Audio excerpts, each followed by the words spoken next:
All right, we are rolling now. What? Counting us down. Oh no, man. Three, Oh, two. doubt's creeping in. You're listening to Missing Out with Lex Michael and Tauri Jay. Let's start the show. Hey guys, welcome back to Missing Out. I'm Tauri Jay. I'm Lex Michael. And if this is your first time listening, what we do here is we listen and we share different. This immediately is just you just crashed the plane. I said I was rusty. You're like, let me take over. I got it. And you run up there and you just push down on the controls. So What do we do? We introduce each other to different media, whether it be music, movies, television, books, spoken word, experiences. We take these things that have built us up as people, we introduce it to you, the audience, and each other, and we reflect on it. One would say we are the retrospective. That's introspective. And one did. Hell yeah. Today we are talking about the concept album / musical by Anaïs Mitchell called Hadestown. And so I am introducing this to Lex Michael.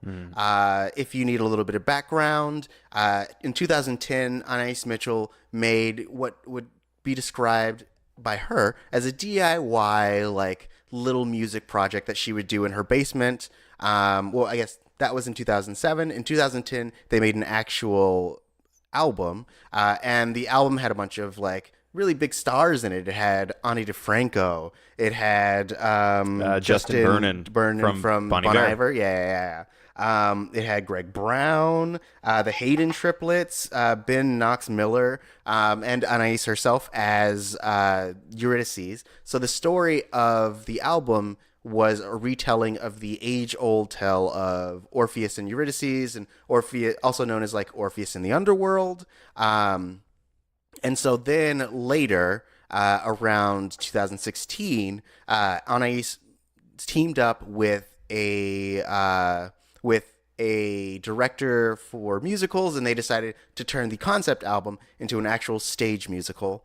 And then they did a live recording in 2017, and that is kind of what we're talking about here. So we'll be talking about both the concept album and the musical version. So Lex, what was your first impression, baby? This is a cool thing. My first impression, I put it on it because I had no idea what to expect, because you gave me a real quick outline. Actually, when you invited me into your home on Christmas Day, there was no room at the inn, but you let me into the manger, as it were. And on that day, you threw this idea at me. You're like, hey, I want to talk about this. And I was like, oh, what is that? And you're like, it's this thing. And I'm like, great. And I immediately went home and forgot what you told me. Yeah. So I threw it on, not having any expectations whatsoever. And immediately I'm like, oh, it's a really interesting, very folksy way to approach telling this story. There were a bunch of songs in this album that sort of reminded me of Tom Waits. Mm-hmm. Like Hermes, to me, sounded a lot like a young Tom Waits who had not had as much whiskey. Yeah. And had smoked fewer cigarettes, had not had the time to wear the voice box out quite as fully, but similar sound to me. Yeah.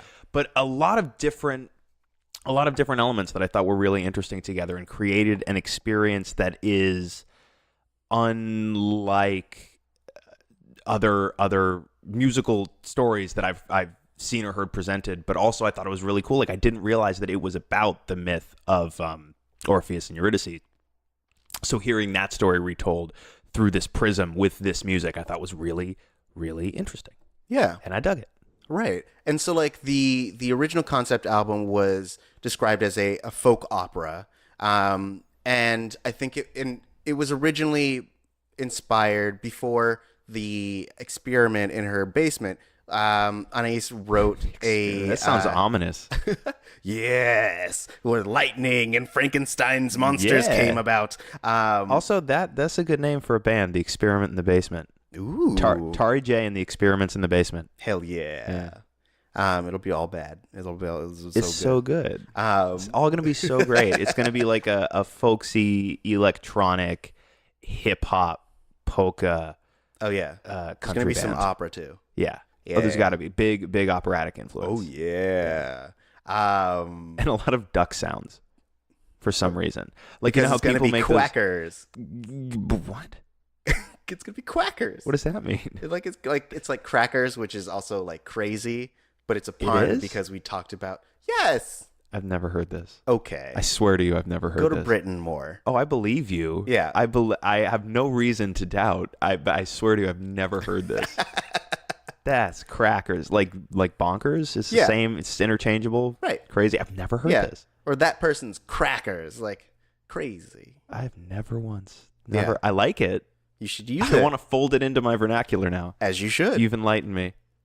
That's what I do. You've expanded my. That's what I'm here for. Yeah, I didn't come here today expecting to have my horizons expanded, and yet I find myself in the most jubilant of positions, having been gifted with knowledge. You're welcome. Yeah, thanks. Fuck.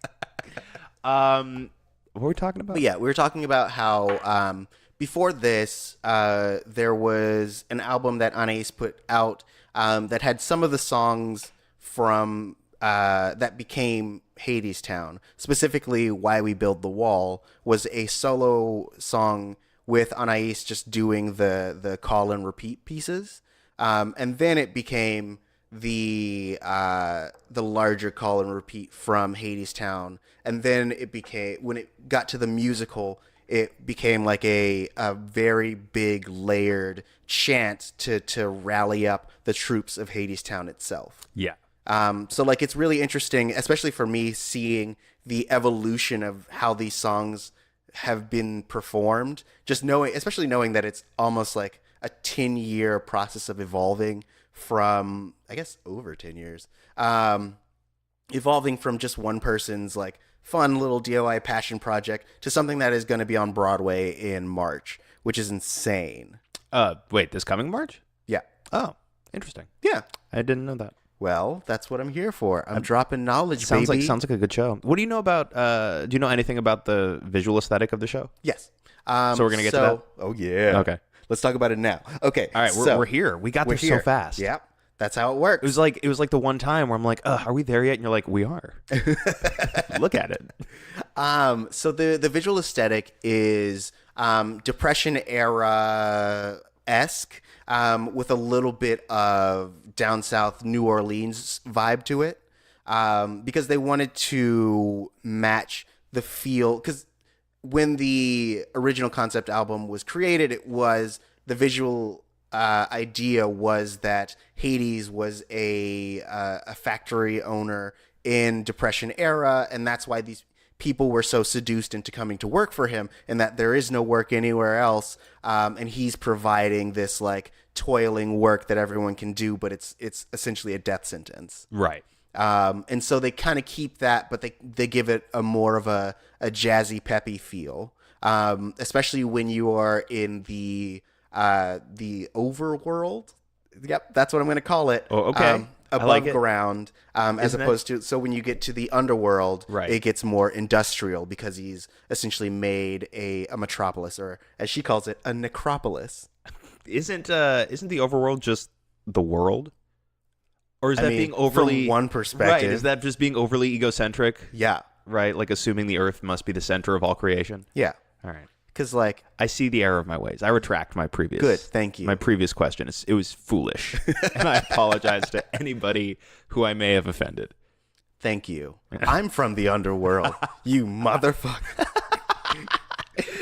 You just like get real close, and you're like, I heard what you said.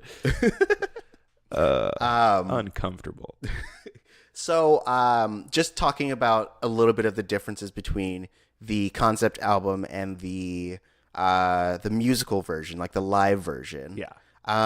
There are in the musical itself, it has all of the songs from the concept album plus like the original songs made specifically for the musical. Yes. Like Chant 1 and all that stuff. But on the live recording album, they had to keep it to one disc, and so they chose mostly the songs that, one, would push the narrative, and two, were newer. So like if you want to listen to the old songs that were on the concept album, you can go listen to those, but they want the newer original tracks on the live recording because like that's a new experience. Right. and which made some people mad. But fuck those people. Eat a dick, other people. You feel differently than I do. Fuck you. Yeah. No, but I could see that happening. There are a lot of purists, especially in the world of musical theater. Right. Which I am not. I actually really liked being able to sit down with the live version, and like it keeps enough of the story to where like you could listen to it in one sitting and know like where each of the characters are going, what their perspective is from beginning to end. And the way that it begins and ends with Road to Hell is a really good way of creating that circle. Right. Whereas like in the full version, there's like a little bit stuff before the Road to Hell, and then there's one song afterwards, which is the song that's included on the concept album, which is Raise a Glass to Him by Persephone. Mm-hmm. But I really liked that the bookends of Road to Hell, just because it introduces the whole idea of the show, which is like it's an old song, it's a tragedy, we sing it over and over again, we're gonna keep singing it even though it's sad, right? And then at the end, like when the tragedy happens, they're like it's almost verbatim the same exact lyrics, but just in a more solemn tone, because you get to that tragedy and you feel it. But then like once the track starts over, or the album starts over, like it starts real big again, because you're going to keep singing that song even though it's sad. There's always something to be learned, right? And it just really keeps eating its tail, feeding into it. Says all this has happened before and all this will happen again, right? The Cylons were created by man, they evolved, they rebelled, they look like people, they have a plan. Yep. You seen that show, right? I have, yes. Yeah. I was gonna see how far you were gonna go. This is the Admiral. Traitors contact. Anyway. But yeah. You know what? Here's my big, if I had to complain about one element of Hadestown, not enough Dratus contact. That's true. Mm-hmm. I agree. Yep. You reminded me. So the It did? No. That reminded you of something potentially relevant? Nope. I was just skirting back and putting us in. I was just rolling it in. But you were talking about Hades, how he reminds you of Tom Waits a bit. Hermes, actually. Yes, more than Hades. that's what I meant. Yeah. Hermes reminds you of Tom Waits a bit. I had before listening to the live version, I had I'd watched these little featurettes, and they were, I guess, specifically about the show coming to Broadway, not necessarily the show that that they used for the live album. And so the person I thought was Hermes was a different person than it actually was, and I was like, yeah, that voice goes definitely with that person who is going to be playing him on the stage, who's like this old, like cool looking black dude. And I was like, yeah, that's that voice, bruh. Yeah. And then I was doing research, and it turned out to be the guy who plays Taserface. Chris Sullivan is the Hermes from the live edition. Okay. Yeah, That's interesting. it is. I've seen him in a bunch of different stuff, and it didn't register that voice could go with that person. Right. But like that just says so much towards how versatile he is. Because I've tried to watch a little bit of the footage, and he gets it. He gets it. So I dig it. Is there anybody else in the live version I might know? I don't know. Patrick Page, who was Frollo in the Hunchback of Notre Dame musical that I made you listen to. You did? Yeah, That guy was a dick. he was, and he also plays a dick in the same guy. He was so mean to everybody. Yeah, he's Hades. Oh. Yeah. Not very nice. No. That's his type. His type is playing gentlemen who are not particularly friendly, who may in fact not have your best interest at heart and will approach their approaches in duplicitous ways. Yes. Though, like, I really liked this depiction of Hades.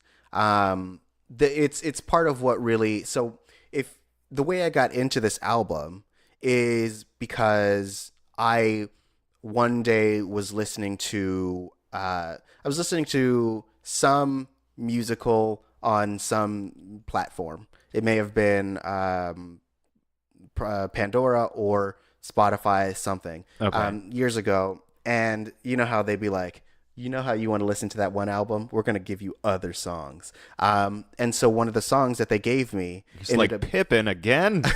it's always Pippin or the Scarlet Pimpernel.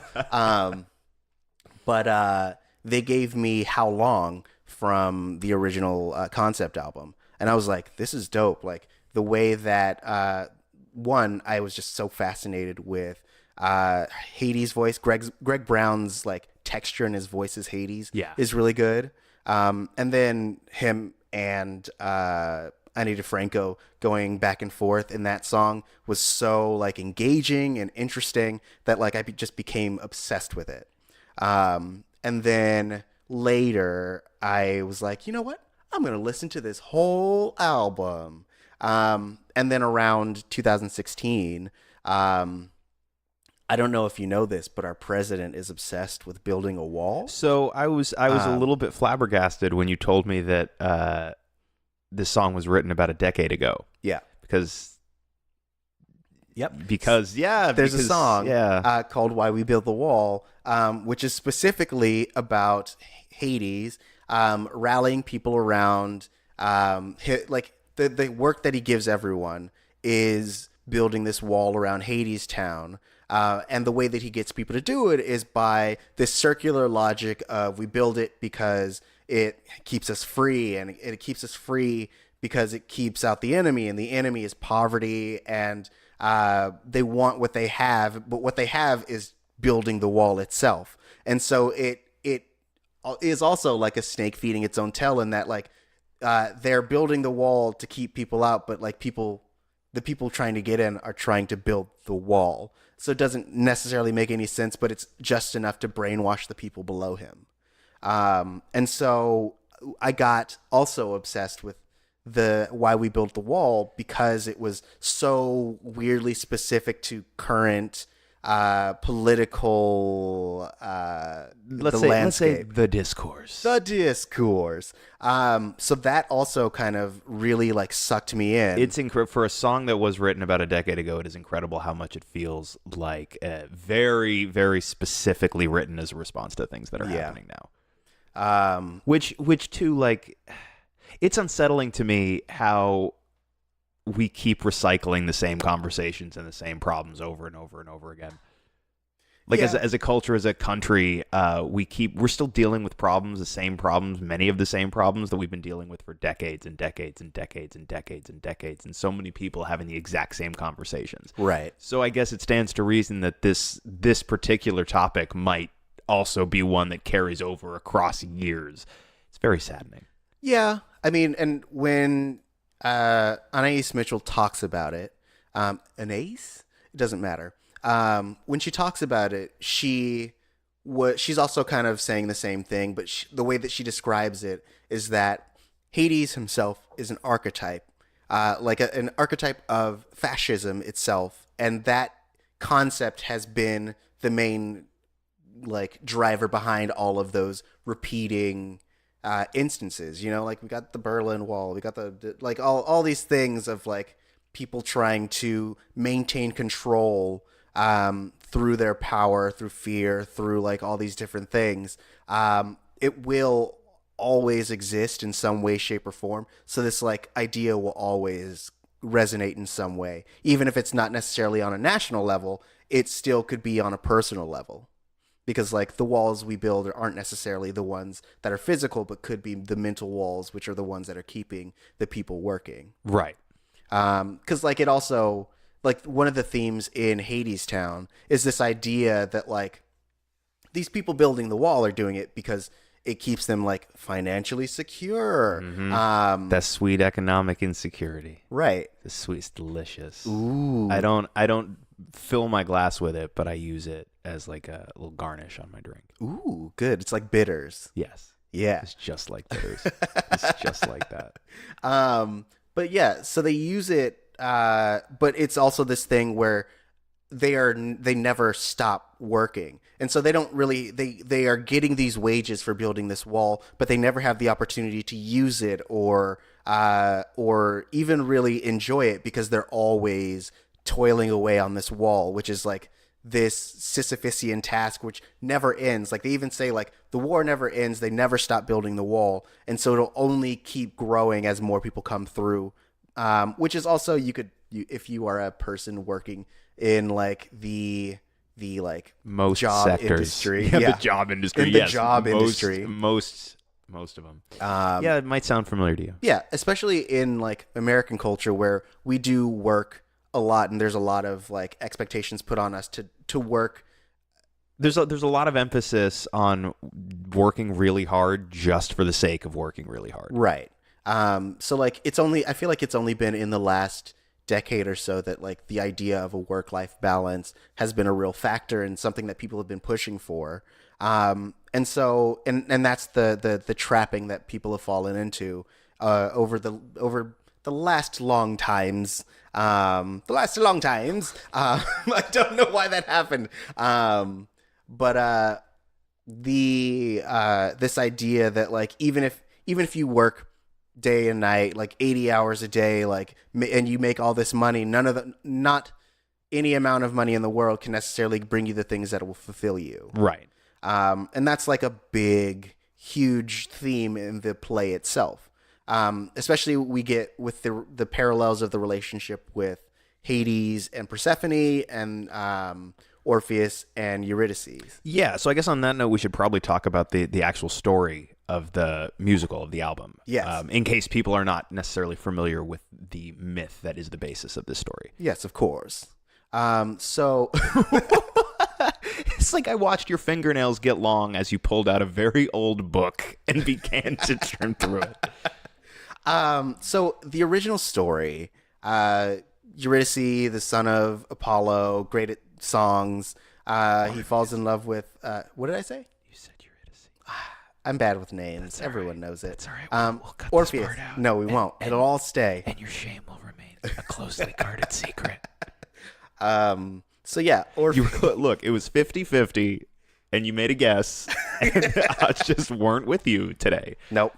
May the odds ever be in your favor. I watched your fingernails grow like an inch longer just then. And like you're mincing your fingers now, which is super weird. Yeah.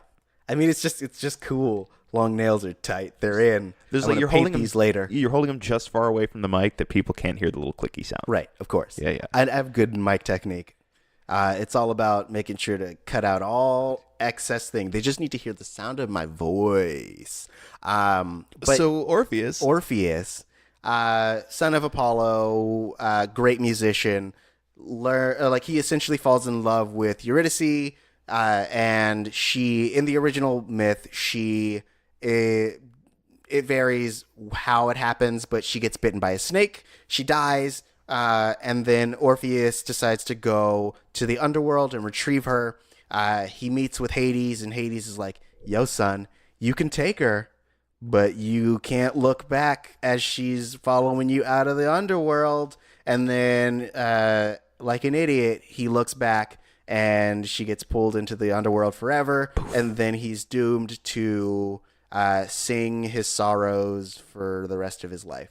And depending on the version, he sings a song and then either Zeus strikes him down because he's tired of hearing it, or he is eaten by animals. And then there's another version where the gods take his head so that he could sing for them forever, which is weird because like his whole thing was he was singing to be reunited with his love, and now he's a head that has to do stuff for people. I'd like the idea though that he's singing for all the gods, but Zeus doesn't like it still. So like the other gods are listening to it, and Zeus is in the other room. It's like, turn that down. It's always sad songs.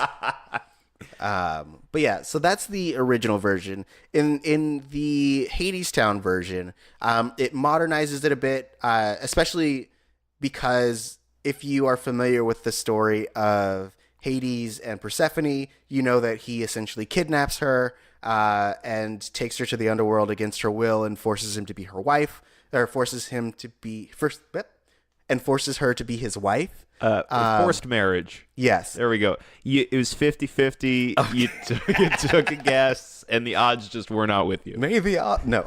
Okay. So yeah, and in this one, the way the story goes is that Hades finds Persephone in her mother's garden, and is instantly falls in love with her and begs her to be his wife, and they have sex in the garden. They don't use the word sex in the thing. They just go, "We didn't need a wedding bed. We did it right there in the flower bed. Aw, yeah, skeet, skeet, skeet." Those are the lyrics. Yeah. And in this one, Eurydice doesn't get bitten by a snake, but she actively chooses to go to the underworld because her material needs aren't necessarily being met by Orpheus. She is seduced by the promise of a whole bunch of stuff. Yep. While Orpheus is out singing his songs. And so then Orpheus decides to go back and essentially he sings to Hades to soften his heart, and Hades has to make a decision, which is kind of a double-edged sword, in that, like, if he lets him go, he is seen as a weak king, and people will revolt. If he crushes him, then the guy will be a martyr, and it'll also start a riot. So he decides to trick him by letting him go, with this promise of letting Eurydice follow him. But he knows that doubt will essentially be his undoing. Right. And at the end of this story, just like in the original, right, he confronts it with imperfect courage, as it were, and he turns around and she disappears. But I like the idea that in this version, right, it's because of the way she ends up in hell in the first place. A lot of his doubt stems from the fact that it's like, well, she's into stuff, man. Like, she's super into stuff. Yeah. And, like, what if she's more into stuff than she's into me? Right. Oh, shit. I better check in with her to make sure that she's not more into... Oh, where'd she go? Yeah. Yeah. Oh. Yeah, I really like... Because when you... just talking about the musical thematics, we get the first song between Orpheus and Eurydice, where he's essentially promising her all these things. He's like, I'm going to sing you all these songs, and the world will provide for us. And later, after she leaves, we get the song, which is Promises, which is them essentially having a really adult conversation, talking about the things that they promised each other, which was like, he promised her that the world would provide, and it didn't. And she promised that she would stay, and she didn't. And so, like, you get them realizing that they both made mistakes and having to figure out if they are willing to move forward together, both literally and metaphorically. Right. And they make this decision, but, like, there always will be this doubt in both of their minds, because even though Orpheus is moving forward, he can't hear her. And so, like, it's this long journey where you allow your own thoughts to be your undoing, which is what happens in a lot of relationships. Yes, I think that's relatable. Hashtag relatable. Everyone been there. Yeah. Everyone's been like, maybe they're more into stuff than they are into me. I better check in with... Oh, they're gone.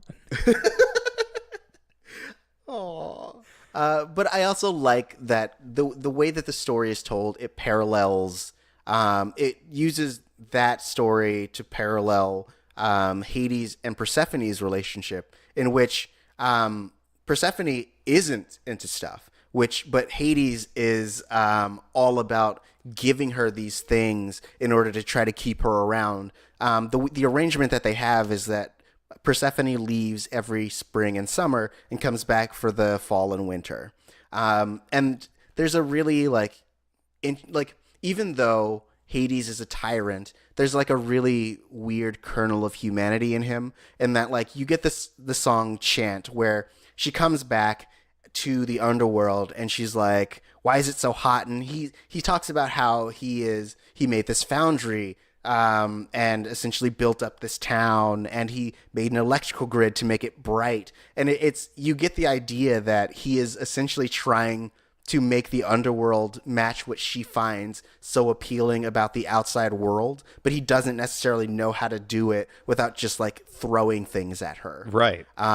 Which I think it's almost sweet in a way, because it's like a love languages thing. It's just very misguided. It is. And so like I find it really interesting the way that they portray Hades as this dude who like was originally a man with nothing, who had this love, and he became so fixated on keeping it that like he lost what originally allowed him to have it. Just the layering of that person, and like you get a lot of it in chant number 2, where he's talking to Orpheus and he's like, look, if you want a girl to stick around, you gotta keep her chained with gold, and you gotta fill her pockets with stones. Just give her all the stuff so she'll like you. Seduce her with stuff. Mm-hmm.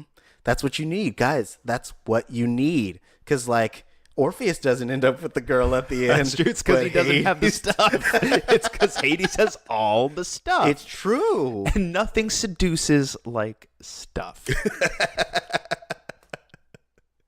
That's the lesson. No. Hades like, look at my shit. Look at my shit. And they're all like, okay. Yeah. He's in charge. I guess I have to. Put your dick away.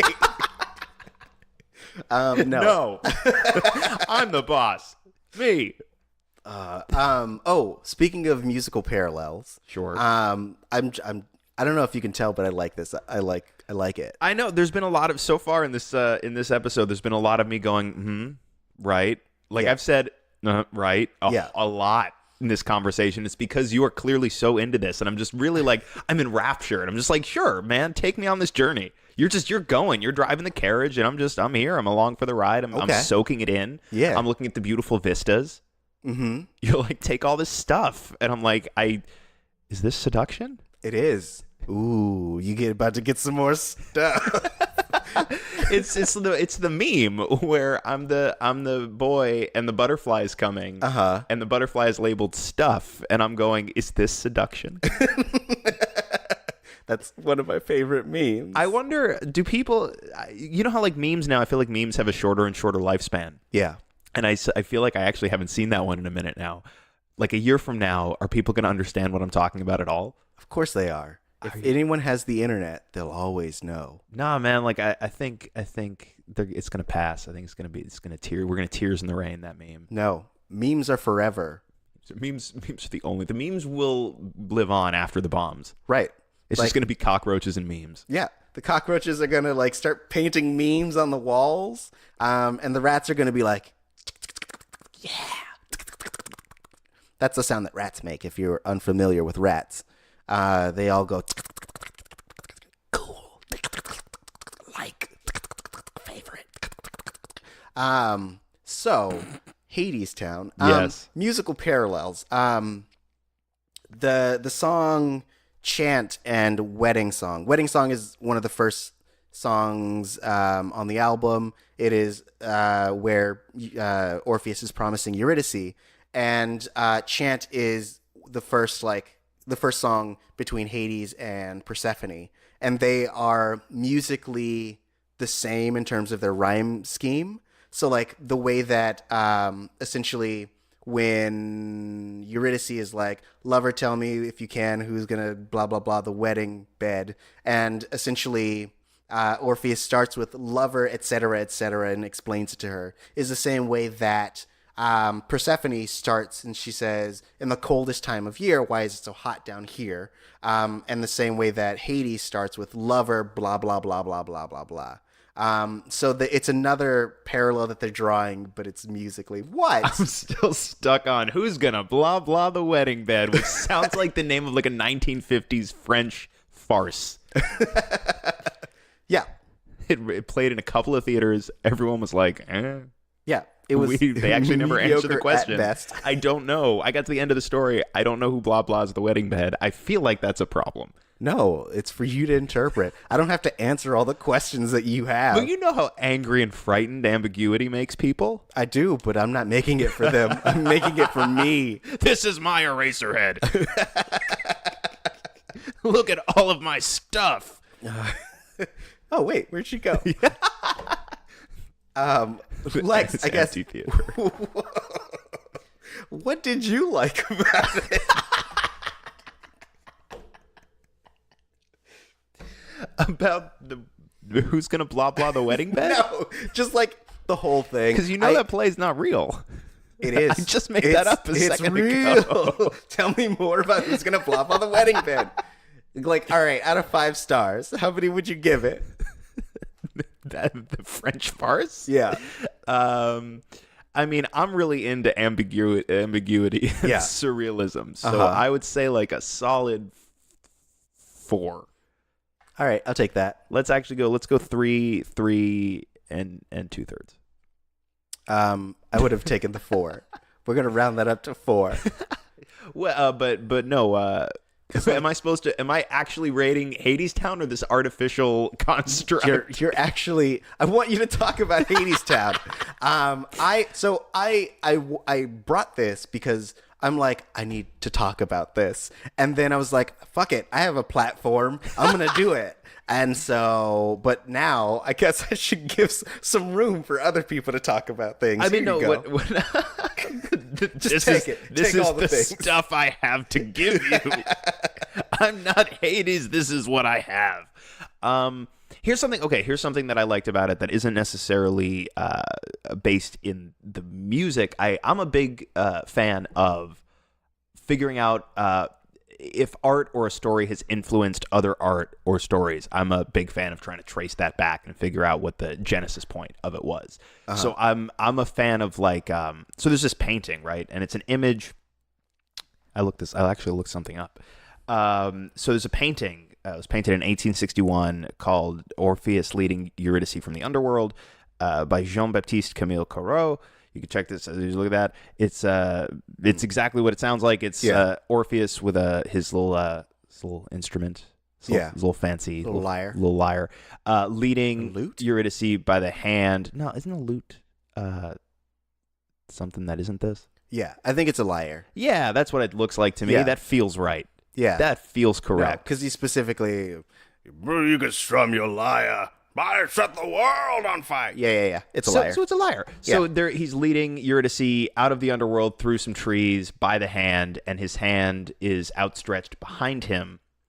I'm a fan of this painting. Something about this image. I've been familiar with this image for quite some time, and something about it just it is burned into my head. Yeah. This is another excuse for me to talk about Twin Peaks too, Okay. which I know you're watching, so I can't spoil anything for you. But very near the end of the 3rd season, the one that aired last year, Yeah. they pull this image and they do their own little riff on the Orpheus and Eurydice story, which I was aware of, but I forgot how appropriate it is. Like the idea of and of course the way it plays out is very different, but the idea of being so close and confronting it with like imperfect courage, and then looking back and realizing that this person, I'll give you that much, looking back and seeing that this person has suddenly vanished, has eluded your grasp completely. Yeah. But I can't spoil shit for you. I mean, I'm going to assume that what you're saying is Dale Cooper is walking out of Twin Peaks and the murderer is right behind him. And then he's like, I'm going to give myself up as long as he makes it to his car and doesn't look back. And then he turns around and the murderer is like, You failed. Stabs him. Stabs him and like boom. Like in Candyman when the dude just goes backwards out the window and shatters it. Have you seen Candyman? Yes. Cool. So you know what I'm talking about. I do. You know that image is the greatest. One of the greatest images in cinema is Tony Todd crossing his arms over his torso and flying backwards out that window. So it's like that. Yeah, of course. Just like that. He's like, Helen. So okay, yeah. So Man, you know it's a good movie, Candyman. I feel like Candyman's underrated. I mean, it's true, and it's gonna be remade, or a sequel is gonna be made by that's Jordan right. Peele, That's right? right. He's like producing. I think he's producing. I believe so. I just watched Candyman again recently. I don't know if that's It's good. at all clear. Have you? Yeah, I have. Good. It's a good movie. It is. That was my first, or one of my first, real horror movies that I watched. Oh, it's really good. I feel like it's one of the more underrated horror movies of the 90s. Yeah, I agree. It isn't Hadestown, however. See, No. but like my thing is right now, it's like I liked this a whole bunch, but you are so like in it, you know? So this whole time I really have been sort of transfixed by you just throwing all this stuff at the seduction of stuff. So I don't know, I'm having a hard time further articulating my thoughts because I feel like you've already done such a good job sort of covering everything that tickled my brain. Yeah. I want to go back now because a lot of the songs, a lot of the tunes keep playing in my head, but I want to go back now and absorb the lyrics and more of the relationship details as well. But like I dug it a whole bunch. Yeah. And it's the type of thing where especially honestly like the original concept album, I feel like you could ignore the fact that it's telling you a linear story and you could just throw it on and listen to it, and it's a great piece of folk music. Oh yeah. What else has she done? Because I was looking at Spotify and iTunes, and I was seeing other albums, but I'm not actually familiar with her work. This would be my first exposure to it. Yeah. So do you know, like, is it a lot of her other stuff? Is it more concept stuff, or is it? Nope, it's all just songs. Like she's a songwriter by trade and a singer also by trade. Singer-songwriter Right. by trade. Right. Well, you know, it's 50-50, and you took a shot. And so, yeah, I think that the Hadestown was her first foray into like concept albums. Like most of her stuff is just her like performing. Yeah. And then I think once she had this idea and it like resonated with her. She wanted to do it like on a bigger scale with like collaborating with people that she liked and knew. And then it just spiraled into something bigger than her itself. Okay. Yeah. Because it's a great sound. Yeah. Like it's a sound that I like a whole bunch. So like now my intention is to not only revisit this album or both versions of Hadestown, but also I want to check out her other stuff because I dig this sound a whole bunch. Oh yeah. That I think is because I listened to it all the way through when I was driving a long distance one day. I think I may have been going from LA to the Bay, and I was like, you know what? I'm just gonna like experience it in a linear fashion because, like, as I said, the first two songs I heard were How Long and Why We Built the Wall, which like don't really convey the full scope of the album, which has so many different I guess musical variations and so much depth in terms of how the music intersects with one another. Because like even just like the parts with the Hayden triplets is really good. Like I had forgotten how good their harmonies were. Yeah. And just when they're doing the chips are down, that song is like big band, and then you have like Doubt Comes In, which is like a lot more simple. You have things that are like Epic, which is just a dude and a guitar. So it like varies so much that like even just listening to it from start to finish, you get a whole variety of feelings. Just listening to the concept album, and then you add in the narrative aspect of the live, and you're like, oh, my heart hurts. Yeah, and it is, as you were talking about earlier, a really interesting juxtaposition as well to listen to them. Like I did back to back, especially having never heard them before. Mm-hmm. Because you get a taste of all of these elements on the concept album, and then to see the ways in which they expand it and add flourishes, and yes, entire songs, but also to the existing compositions, the way they tweak, adjust to make bigger. It's cool. Yeah. I really want to give a shout out to Amber Gray, who does Persephone. She makes a really interesting character choice. So when she is on the surface, like in the first half of the song, Her voice is very sweet, and there's like a little bit of like there's like a little twinge. There's like a little twinge of like gravel that she throws in every so often, and then once she starts interacting with Hades, there's like what I like to call like a retch. Like she gets very low and she's like, it's not time yet. And I really like that character choice because it conveys that like this person who is usually sweet has become embittered from her time in the underworld. And so like the longer she spends down there, the more it like essentially she has a guttural response to just being in the underworld. Like you see it, you hear it a lot in Our Lady of the Underground, where she's like showing people the stuff in the crack in the wall or whatever,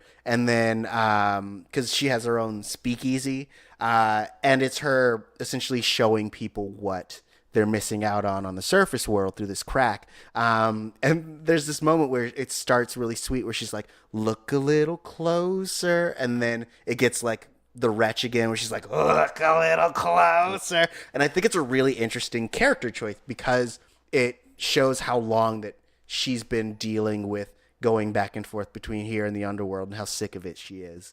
So I really, I feel like not a lot of people would have made that choice, and I think she does it spectacularly. And it does track, right? I mean, it would make a ton of sense that it would make you very, very tired. Yeah. Going back and forth from the underworld Mm-hmm. after a lot of time. Yeah. I'd be mad. Because it's you would imagine their relationship is what, like decades, centuries long. And he just keeps trying to ply her with stuff. Yeah. And she's not really about that. Nah, she just wants that love. Yeah. You know, she wants that guy who came to her with his hat in his hand, who was like, yo, let's have sex in the garden. Let's get fucking deflowered. You get it. You get it. I wish I didn't. Ooh. Come on, bro. But I love the idea of I obviously, like, when we're telling this story, we're getting a period of time in their lives where a lot of things are happening of import. But I really want the domestic dramedy about Hades and Persephone's life together in hell, and him just really trying to continue to win her love in greater amounts by giving her more and more and more stuff, her not having it. And I want Hades to be a podcaster, and I want him to, his whole show is, I'm going to give my wife things and we're going to record her reaction. Let's see what happens. I got her a salad spinner. Let's see what she says. And there you have it, folks. It's just that. There you have it. Tune in next week. Fuck you. Yeah. I don't know. That's just, he doesn't have a sign off. No. And he realized, and he froze like a deer in headlights, and he was just like, you know what? Fuck all of you. Though I already have a name for it's Hades gives these. Because Hades rhymes with gives these. So, all right. Hades I'll give you gives these. slant rhyme. I guess I'll give it to you. Yes, that's how I do. I'm all about that slat rhyme, baby. I'm like fucking Eminem in this bitch. I'm like fucking 50 cents. I'm like, I don't know, Lil Wayne. All of these people do slant rhymes a lot. Rap is full of slant rhymes. It's true. Yes. It's true. One other thing I really liked. Yes. The Fates. Yes. I liked how, like, the director in an interview referred to them as like mean girls, and I really liked that because they are kind of cruel. One could say they are cruel fates. One could say that they are cruel fates. Because there's a song, I think it's Way Down Hadestown 2, where like Eurydice is like, I just signed my life away, and they're like, you done fucked up and it was bad, and then you've been had. Those aren't the lyrics. Please don't be turned off by the album by my rendition. That's poetry. Don't demean yourself. This is beautiful lyrical words. Are they? Are they? Not really. I'm just trying to be polite. No, I just the way that they harmonize and the way that I don't feel like we get cruel or like what is the word I'm looking for?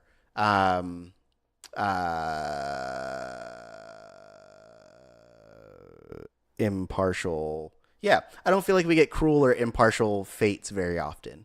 Like the ones in Hercules, the animated show / movie, were more kind.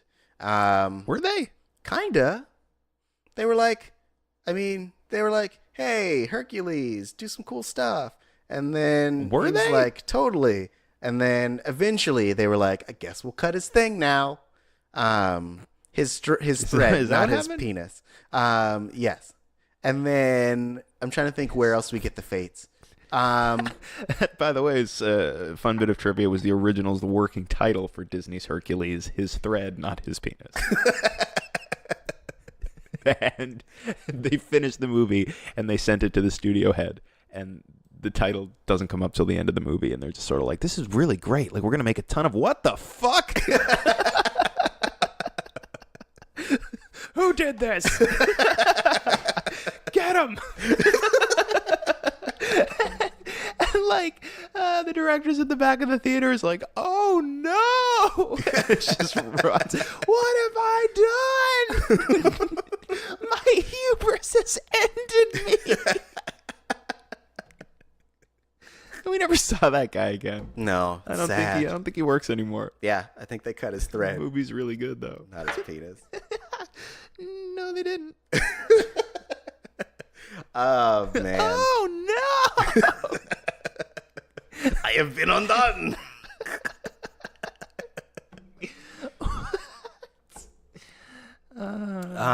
What else? I think I don't remember if the three witches in Macbeth are fates. I think they're just witches. But I think in Gargoyles, the three witches were also the three fates. I do not remember Gargoyles very well. Well, rewatch it if you can. If you can find it. And if you can find it, send it to me. Yeah. Because it was great. Tim Gargies. It was amazing. Garg. Where else? Guys, if you know where we can find more versions of the Fates, whether they were impartial or cruel or nice, please let me know. I know we get Istis in D&D lore, who is sometimes nice. You know, probably when Disney launches, what is it, Disney Plus, their streaming service? Yeah. That's maybe where we'll find Gurgle Cars. Gurgles? Gurgle Cars. That's Gurgle maybe where we'll Cars. find Gurgle Cars. No gargoyles, but I did find this weird knockoff show. I think it's an import. They're Gurgle. just like ugly bats. Yep. Oh, man. Do you have any last thoughts about Hadestown? I dug it a bunch, and like I said before, I am looking forward to both going back and revisiting both versions, but also kind of exploring in greater detail the work of the artists that helped make it. I mean, I already know Bon Iver, but like I want to go back and listen to Bon Iver some more now, because I was like, hey, Justin Vernon, that's what you sound like. I remember. Mm-hmm. Yeah. I want to get into more Greg Brown. That like his Hades voice is so good. It's so deep. Yes. That I love it. That like it has a Leonard Cohen feel to it. Yes. Yeah. It just the what is it, the song he did that they used for the opening credits of True Detective season 2. Oh yes. Very similar sound. Yeah. Never Very mind. Similar. Mm-hmm. So I highly recommend both following all the people who helped with the concept album. I also recommend, if you can, if you're in the greater New York area, or planning to go there, starting in late March, they are doing their broadcast premiere. No, not broadcast premiere. Their Broadway premiere. So see it live. I highly recommend it, especially because when you see it live, you get all the songs. And you also get the experience of, there's like a live band on stage and they like call them out and all that stuff. It seems like a real cool experience. So if you have a chance to do that, please do. Support Anaïs Mitchell. or Anaïs, for those who pronounce it differently than I do. Support her and support the show because it's so cool. Yeah, and go listen to the album, right? It's on, I know the live version is on iTunes Music. Yeah. And I know the concept album's on Spotify. I couldn't find the concept album on iTunes. Oh, interesting. That doesn't mean it's not there, it's just I Yeah. couldn't find it. Right. I know they're both on Spotify, which is how I listen to them. Yeah.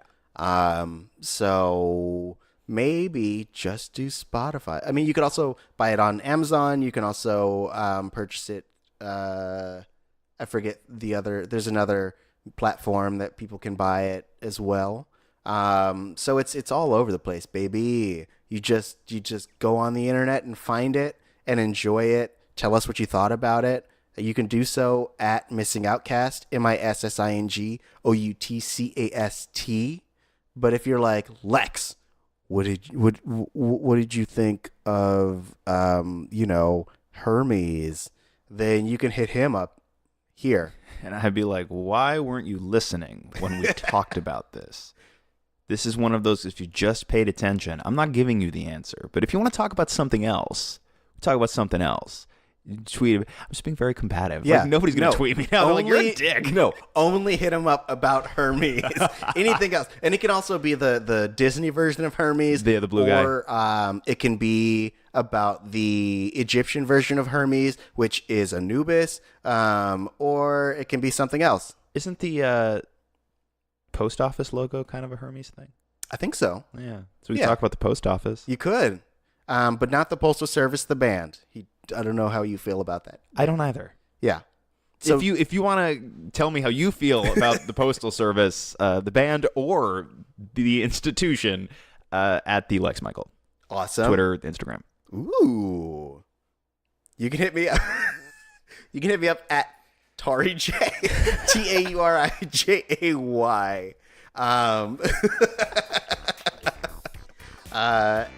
But yes, and if you would like to hit us up on the Missing Out hotline, you can go to your phone and call 978-MISS-OUT. That number again is 978-MISS-OUT.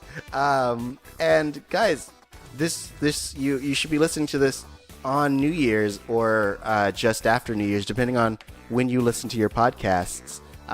So we hope you had a great 2018. It's been a year. It's rough out there. Yeah, but like we also hope you have a great 2019. It's got to get better, right? Yeah, it's got to get better from here. I think so. I think people are more resolute. I think people are getting, as the kids say, woke. So you got your eyes open, and you got to move forward. You know what I'm saying? Plus, we're getting our second Avengers movie in as many years, so it's not all bad. That's true. There's a lot of good stuff coming out next year. And you know what? Like 2018 was pretty awful, but it's actually a really great year for movies. That's true. Too. Yeah. So guys, if that makes you feel better, it should. It helps me a little bit. Entertainment's so good. That's why we're here, because of entertainment, Badu. We here because of entertainment, Badu. Yep. Yeah, that's why. Cool. Yep.